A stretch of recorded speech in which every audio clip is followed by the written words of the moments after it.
Nós vamos fazer uma leitura dos versículos 23 até o versículo de número 29, texto em que o sermão dessa manhã fará exposição.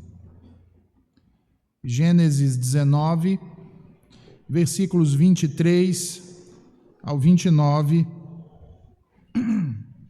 assim diz o Senhor.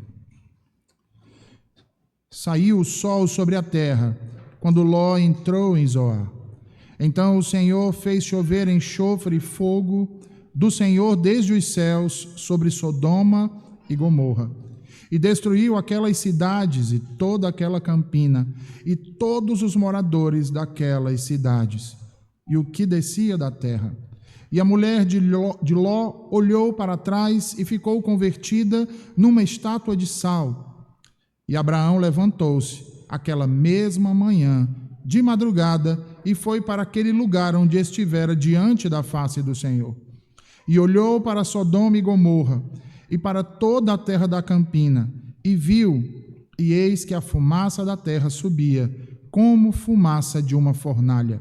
E aconteceu que, destruindo Deus as cidades da campina, lembrou-se Deus de Abraão, e tirou a Ló do meio da destruição, derrubando aquelas cidades em que Ló habitara. Amém. Vamos orar, irmãos.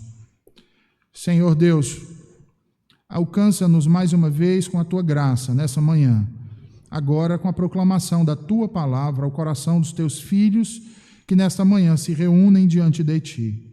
Ensina-nos, Senhor, exorta-nos, admoesta-nos, Senhor, e que sejamos confrontados com os nossos pecados, que nos arrependamos, Senhor, e que por teu Santo Espírito sejamos transformados à semelhança tua, Senhor nosso Jesus Cristo, para o louvor da tua glória e de Deus Pai, mediante o Santo Espírito, assim nós te oramos. Amém. Meus irmãos, nós vivemos em meio a uma sociedade que defende que a autoestima e defende também uma visão elevada do valor pessoal como sendo coisas essenciais à existência da própria humanidade. Em uma cultura assim, torna-se então bastante complicado falar de coisas como pecado, como arrependimento, como obediência e também submissão. Essas coisas soam aos ouvidos da maioria como se fossem juízo temerário, falso moralismo, opressão, falta de amor, egoísmo e demais coisas do tipo. Mas percebam que essa não é uma realidade exclusiva de nossos dias. O mundo resiste à verdade e resiste à justiça desde a queda.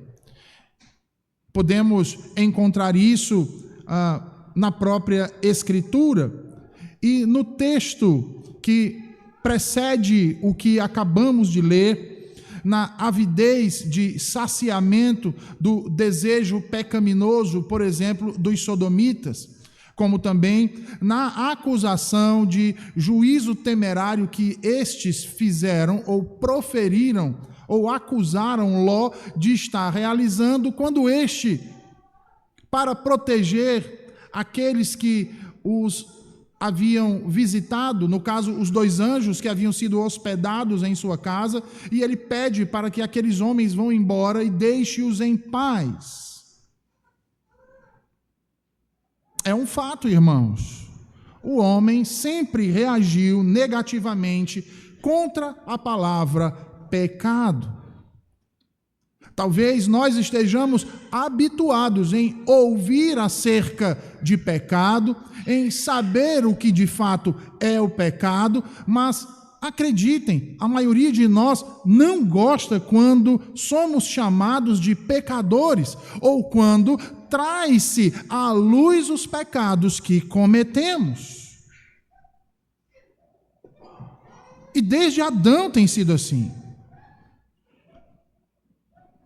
Porque se nós não pararmos para pensar e chegarmos à conclusão inequívoca de que o pecado, irmãos, é o nosso maior e mais profundo problema, jamais seremos transformados.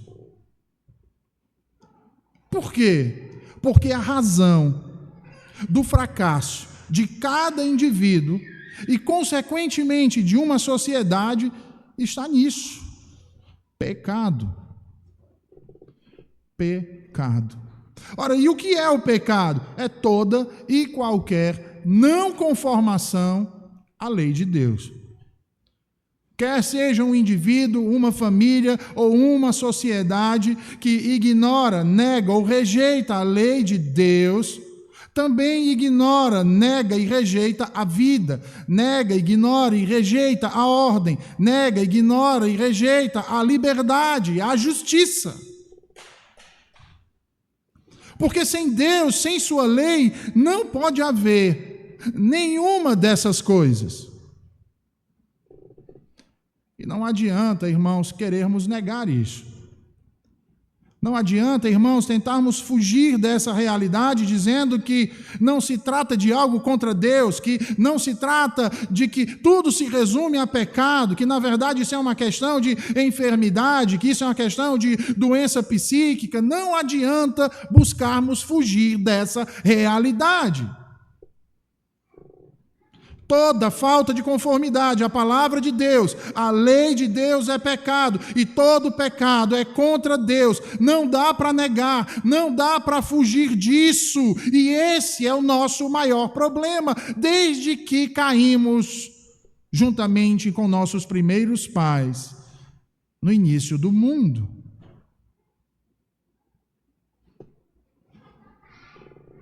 Mas vejam, irmãos, que uma coisa é reconhecermos que ocasionalmente erramos, e outra coisa é reconhecer que o que fazemos, ou temos feito, ou fizemos é pecado, e que como tal foi contra Deus. À medida que os indivíduos de uma sociedade fogem ou negam essa realidade, ela afunda de modo rápido e profundo em todo tipo de degradação moral, tal qual os habitantes de Sodoma e Gomorra. E quando isso acontece, irmãos, não resta absolutamente nada além de juízo. Como nos diz Moisés, hoje aqui no texto que lemos, e que eu peço a você que volte seus olhos e leia novamente os 2 primeiros versículos. Saiu o sol sobre a terra quando Ló entrou em Zoar. Então o Senhor fez chover enxofre e fogo do Senhor desde os céus sobre Sodoma e Gomorra, e destruiu aquelas cidades e toda aquela campina e todos os moradores daquelas cidades e o que nascia da terra. E a mulher de Ló olhou para trás e ficou convertida numa estátua de sal. Ora, se você observar os versículos anteriores ao texto que nós lemos aqui, você vai ver que Deus havia feito uma promessa a Abraão de reter o seu juízo sobre as cidades da planície. E quando nós falamos das cidades da planície, geralmente temos a acomodação de nos referirmos apenas a Sodoma e Gomorra, mas na verdade não era exclusivamente daquelas 2 cidades apenas, mas daquelas outras cidades menores que não são mencionadas o nome, mas que também compunham ali aquela região da planície. Então você vai lembrar que Deus então faz com que isso aconteça e tem misericórdia, conforme o clamor de Abraão, de seu sobrinho Ló. Ali, Deus espera que Ló chegue em segurança até a cidade de Zoar, para que então as demais cidades da planície sejam destruídas. E é isso que de fato acontece, pois o texto nos diz, como nós acabamos de ler, que Ló entrou em Zoar, e logo que entrou, Deus destruiu aquelas cidades e toda aquela campina, e todos os moradores daquelas cidades e o que nascia da terra. Aqui nós precisamos destacar algumas coisas, irmãos. Em primeiro lugar, a questão da repetição do nome de Deus por Moisés, aqui no versículo de número 24, a fim de enfatizar um dos atributos exclusivos da divindade, que é a onipresença. A onipresença é uma perfeição do ser divino, pelo qual Deus transcende todas as limitações espaciais e, contudo, está presente em todos os pontos do espaço, com todo o seu ser. E, meus irmãos, a onipotência é um atributo também exclusivo da divindade. Deus não apenas o comunicou, ou seja, compartilhou esse seu atributo com nenhum outro ser que fora criado. É exclusivo da divindade. Onipresença e onipotência. Dessa forma, então, Yahvé pôde estar presente na terra, invocando o juízo, ao passo que também permanecesse Yahvé entronizado no céu, fazendo chover, como diz a Escritura, fogo e enxofre dos céus sobre aquelas cidades da planície. Em segundo lugar, Moisés deixa claro aqui que Deus não fez chover de acordo com a ordem usual da natureza, ou seja, não se tratava de um fenômeno natural, mas uma ação proposital e, portanto, extraordinária. E por que extraordinária? Porque foi uma ação sobrenatural. Deus, de si mesmo, pelo seu próprio poder e não pelo curso comum da natureza, destruiu aquelas cidades e toda aquela campina. E não apenas as cidades, irmãos. Vejam bem o que o texto diz. Todos os moradores daquelas cidades. E não apenas as cidades daquela campina e os seus moradores, mas a própria terra, tornando aquele lugar em um lugar de mortidão, um lugar de infertilidade. Percebam, irmãos, então, que não havia acontecido na história destruição que pudesse se comparar a essa. Nem mesmo a destruição do mundo todo com o dilúvio. Ainda assim, a terra não foi destruída. A terra voltou, depois que as águas baixaram, a ter vida e ser próspera. No entanto, aqui, nessa região, naquela campina, entre aquelas cidades da planície, até mesmo a terra foi amaldiçoada de uma vez por todas. De uma vez por todas, irmãos.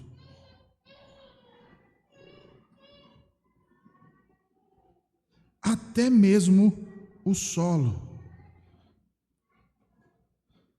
E isso de um modo, irmãos, que todo o vale foi queimado e afundou, ou melhor, foi derrubado, totalmente destruído. E o mar tomou lugar naquela região. O mar que comumente passou a se chamar Mar Morto. Portanto, notem que, além de Sodoma, que provavelmente era a principal cidade do Vale de Sidim, Gomorra e todo o vale são mencionados. E juntamente com essas, as cidades de Admá e Zeboim, que estavam situadas também naquele lugar e também pereceram. Sendo que somente a cidade de Zoar, que fica na extremidade sudeste do vale, foi poupada. E foi poupada por causa de quem, irmãos? De Ló. Então vejam, até os dias de hoje, o Mar Morto com o vapor sulfuroso que paira sobre ele, os grandes blocos de salitre e enxofre que se encontram por todos os lados e a total ausência do menor traço de vida animal e vegetal em suas águas são um testemunho marcante desse juízo catastrófico que é apresentado tanto aqui no Antigo Testamento como um julgamento solene e terrível de Deus para a advertência de pecadores presunçosos e seguros de si. Irmãos, nós temos vivido em meio a uma geração de cristãos onde uma parte considerável destes já não considera o pecado como sendo algo afrontoso a Deus. Já não considera o pecado como sendo algo terrível contra Deus. Já não considera o pecado como pecado. E nem mais olham para ele como sendo a origem de todos os males e a fonte de onde derivam todos os demais problemas de suas vidas. Por exemplo, quantos em nossos dias, em muitas igrejas, não têm se queixado dos problemas do seu cotidiano com as finanças, com os filhos, com o seu casamento, com a sua saúde, com o seu peso, com a sua reputação, com o seu carro, com o encanamento do banheiro, um fio de energia desencapada e potencialmente perigoso. Problemas que nós olhamos e consideramos problemas comuns do cotidiano, do nosso dia a dia, mas são problemas que, se pararmos para pensar acerca daquilo que nos diz o Senhor na sua palavra, vamos observar que todos eles evidenciam ou apontam para uma origem de um problema maior conosco, de um problema mais profundo conosco, e que é a causa de tudo isso: o pecado. No entanto, ainda que para alguns isso seja óbvio demais e pareça que estejamos chovendo no molhado, e talvez achem que isso seja uma bobagem, saibam, muitos, mas muitos ditos cristãos, inclusive em nosso meio, cristãos que se dizem reformados, têm preferido não olhar para isso dessa forma. E acreditem, irmãos, não são poucos. Eu falo de pessoas que têm vivido em meio a problemas que acabaram por se tornar corriqueiros, parte de suas vidas, e que nada fazem por achar que estes não estão ligados a um problema muito maior e que vai desencadear problemas cada vez mais sérios e mais graves e piores: o pecado.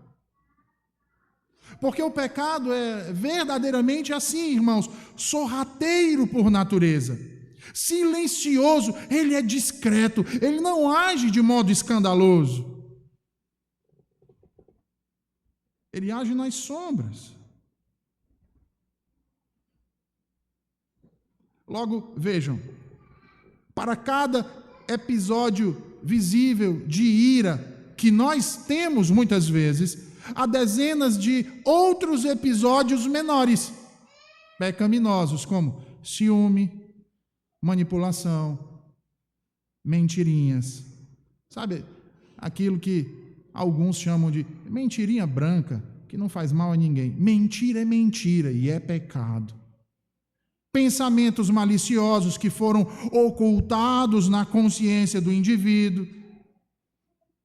E principalmente o maior pecado de todos, e ainda mais secreto: o fato de que a grande realidade é que não amamos o Senhor como deveríamos.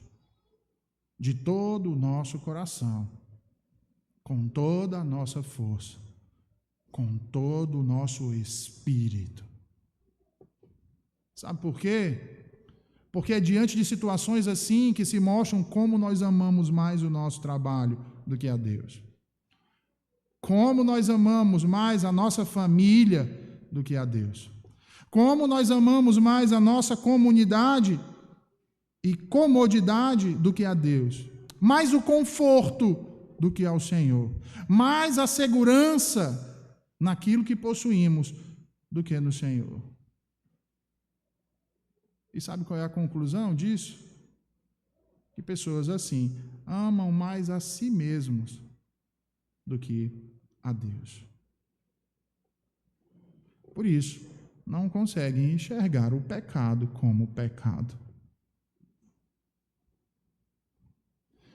Jesus diz que se os nossos olhos forem bons, tudo se torna claro diante de nós.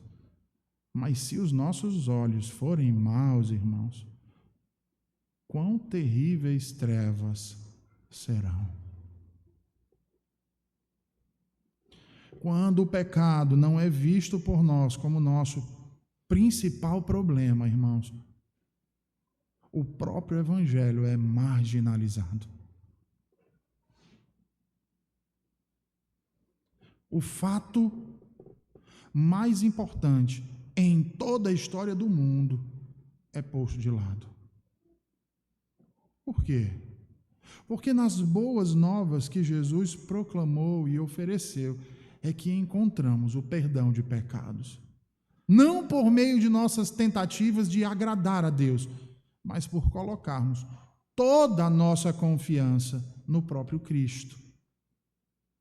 Toda a nossa esperança na sua morte e ressurreição. No entanto, se o pecado para nós não é o nosso principal problema, então o Evangelho não faz sentido. Logo, não é mais necessário. E se o Evangelho não é mais necessário, irmãos, como diz o apóstolo Paulo, nada mais importa.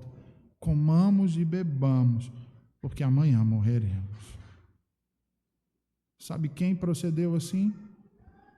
Os habitantes de Sodoma e de Gomorra e demais cidades da planície.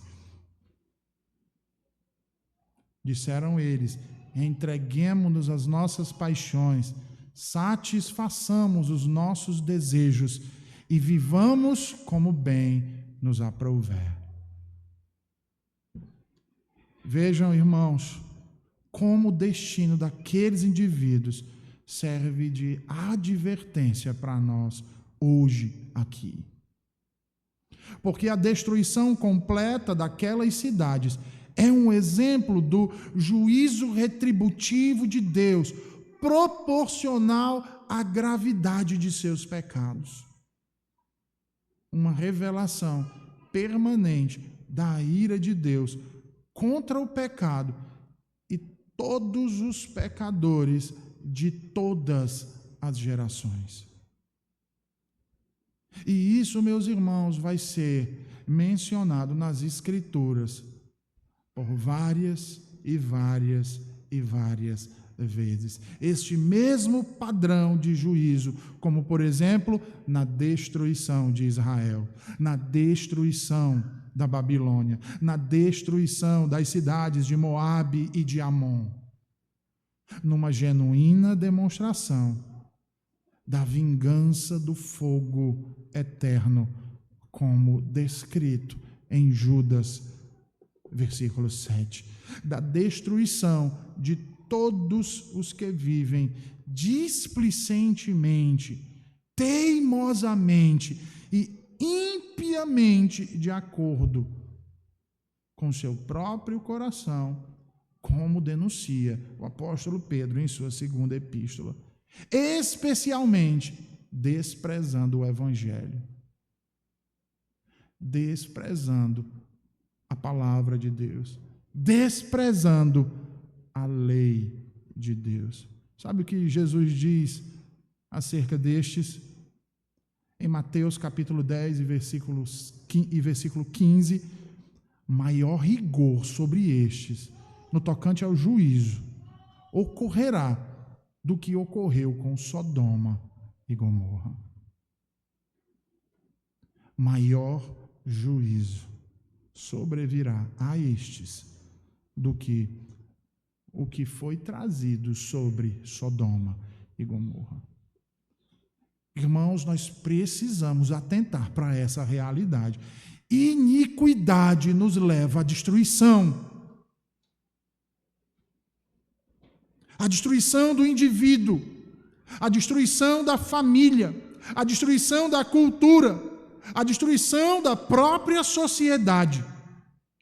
Como disse o apóstolo Paulo em sua carta aos Filipenses, capítulo 3, versículo 14, é preciso que deixemos estas coisas para trás e avancemos para o alvo que está posto à nossa frente, o prêmio da soberana vocação de Deus em Jesus Cristo, nosso Senhor.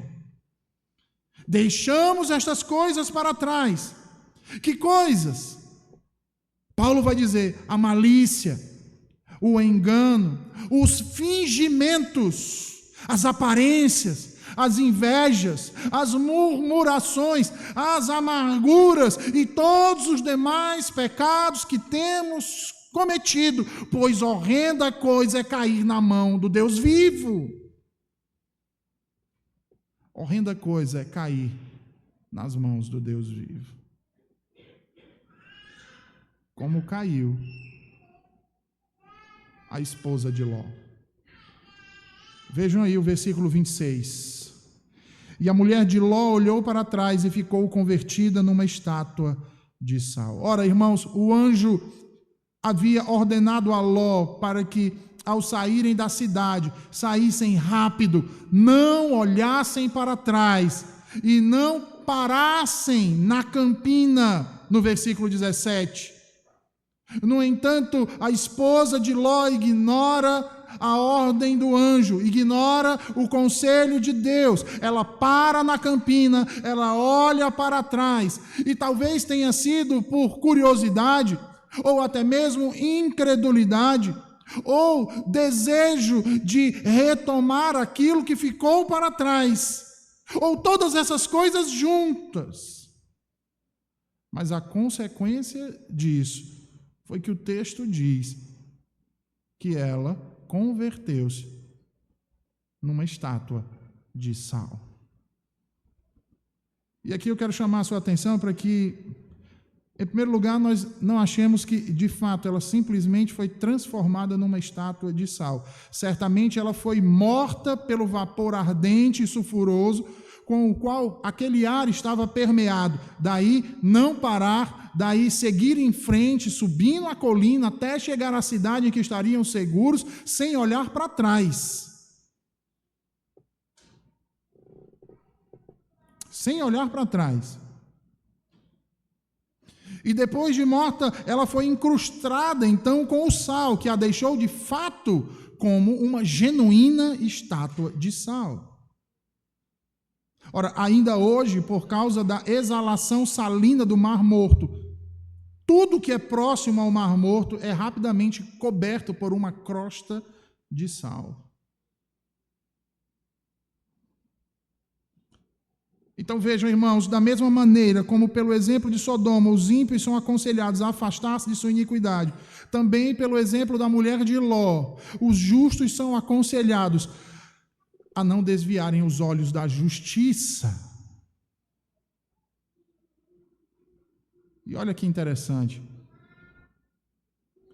O que o anjo orientou a eles?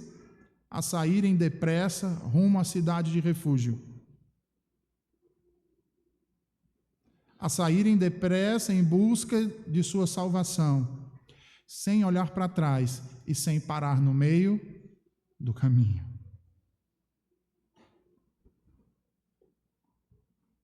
Muitos em nossos dias têm se apegado às coisas deste mundo e têm feito isso de tal forma que fica muito difícil de se desprender delas, muitas vezes. exatamente como foi difícil para a mulher de Ló.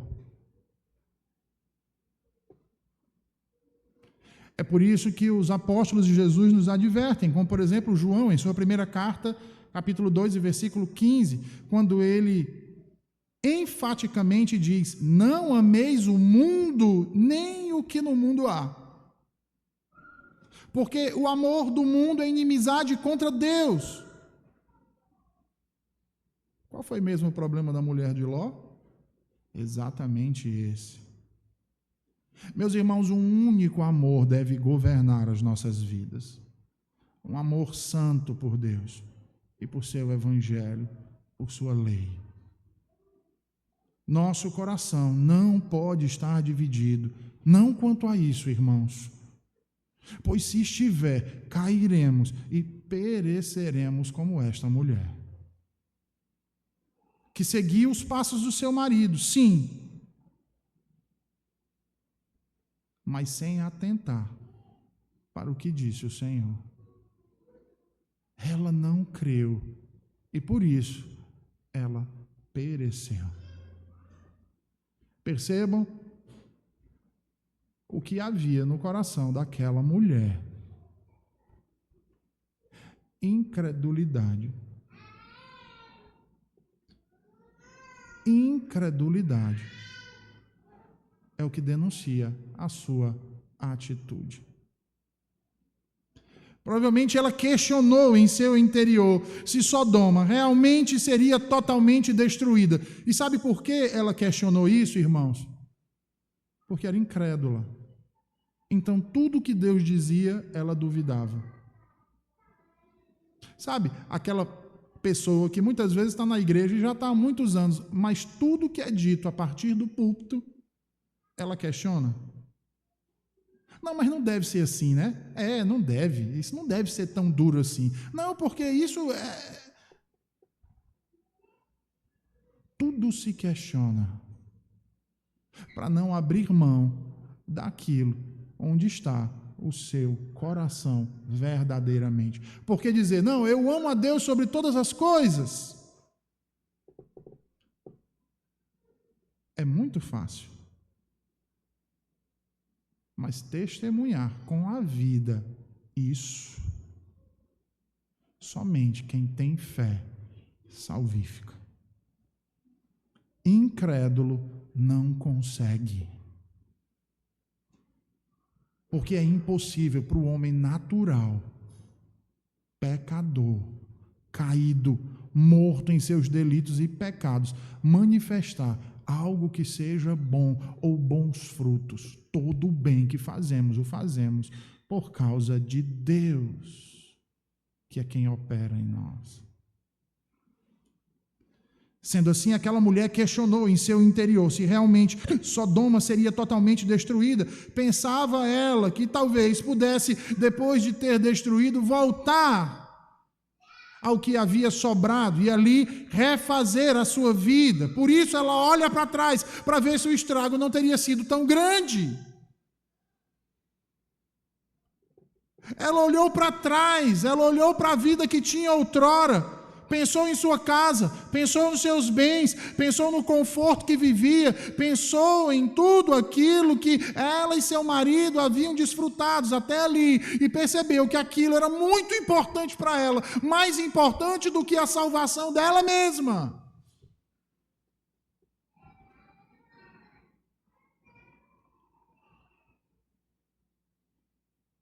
E quantas vezes nós não agimos assim, não é verdade, irmãos?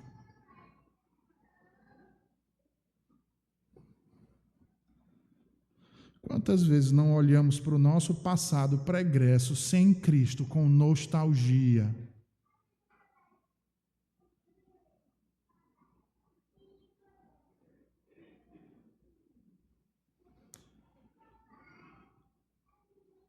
Vejam, homens não regenerados olham para a sua vida pregressa, sempre com saudades.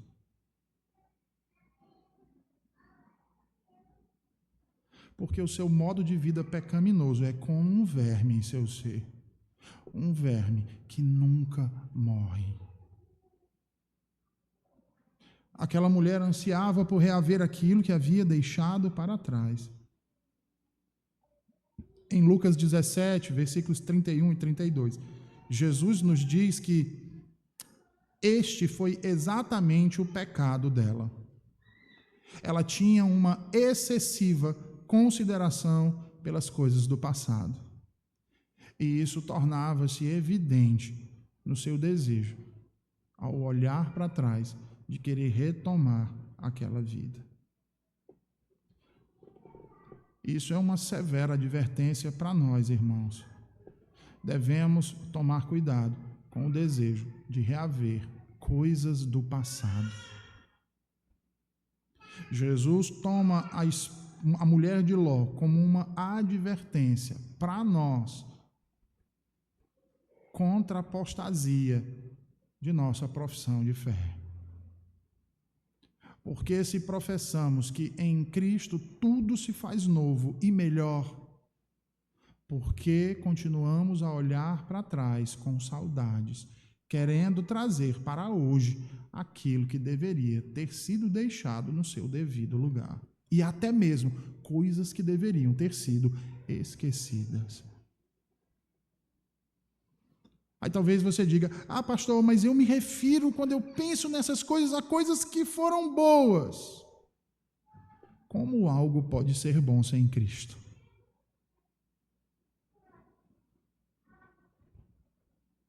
Ou ainda, serem melhores sem Ele? Daquilo que temos hoje nele. Ora, irmãos, se renunciamos ao mundo e à carne e voltamos os nossos olhos para o céu, já não é mais para trás, como a mulher de Ló olhou, que devemos olhar. Também não é para frente, porque Ló não olhou para frente, mas é para o alto da colina, é para Sião que devemos olhar. Meus irmãos, nós estamos na campina da nossa experiência. E será um grande risco retornarmos aos interesses que professamos ter abandonado, que professamos diante de todos, de uma grande nuvem de testemunhas, que nos arrependemos, reconhecendo o coração pecaminoso, mas agora transformado pelo poder do Evangelho e a ação soberana do Espírito Santo nas nossas vidas. Logo, voltar a estas coisas é voltar ao caminho que leva à perdição e à condenação, e olhar para trás contribui para tudo isso.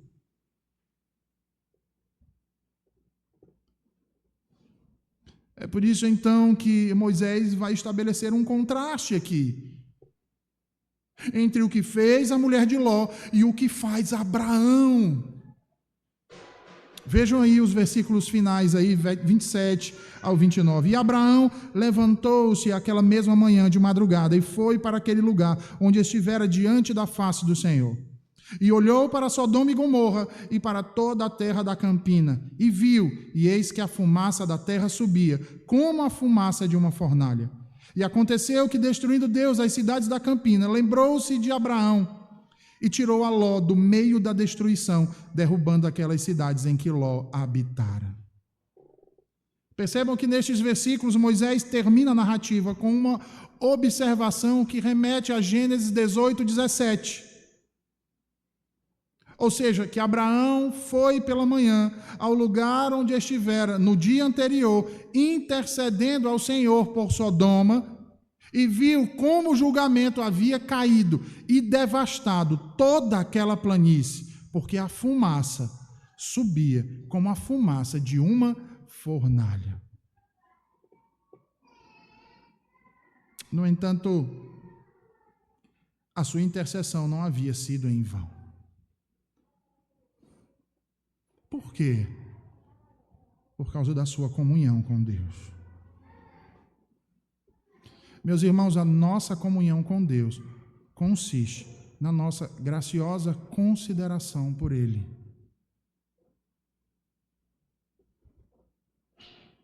E na sua graciosa consideração por nós. Vocês vão lembrar que antes da condenação de Sodoma e Gomorra, 3 homens visitam Abraão, 2 anjos e o Senhor. Como Abraão os recebe, como eles revelam que o filho da promessa nasceria de Sara e não de nenhuma outra mulher. Ali o Senhor converte Sara a si. E depois diz, vejam o que Deus mesmo declara: haveremos acaso de esconder de Abraão o que sucederá naquelas cidades? Deus honra a Abraão, um pecador, irmãos, como eu e vocês, para revelar o que aconteceria. Este intercede para que, se houvesse justos naquela cidade, o Senhor os poupasse. Ele não diz especificamente para salvar o seu sobrinho, mas Deus sabe o que estava no coração de Abraão. Por isso ele poupa seu sobrinho Ló. Então, irmãos, a nossa comunhão com Deus consiste na graciosa consideração por Ele e na sua graciosa consideração por nós. Aqui nós vemos, portanto, a comunhão que havia entre Deus e Abraão. Exatamente neste evento que envolve Sodoma e Gomorra, como também anteriormente na consulta a seu respeito, pois a comunhão com Deus deve ser mantida tanto nas providências como nas ordenanças. Isso nos ensina uma grande realidade, que aquilo que pedimos a Deus em nossas orações, irmãos, deve ser esperado por nós e observado com sucesso. Porque o Deus que se relaciona conosco pactualmente irá inclinar os seus ouvidos, ouvir o nosso clamor e atender a nossa oração. Nossas orações, irmãos, são como uma carta endereçada ao grande amor das nossas vidas. E como tal, é natural, é prazeroso, então, aguardarmos pacientemente e calorosamente por sua resposta, como aguardou Abraão. Talvez a maioria dos que estejam hoje aqui não sabem o que é isso.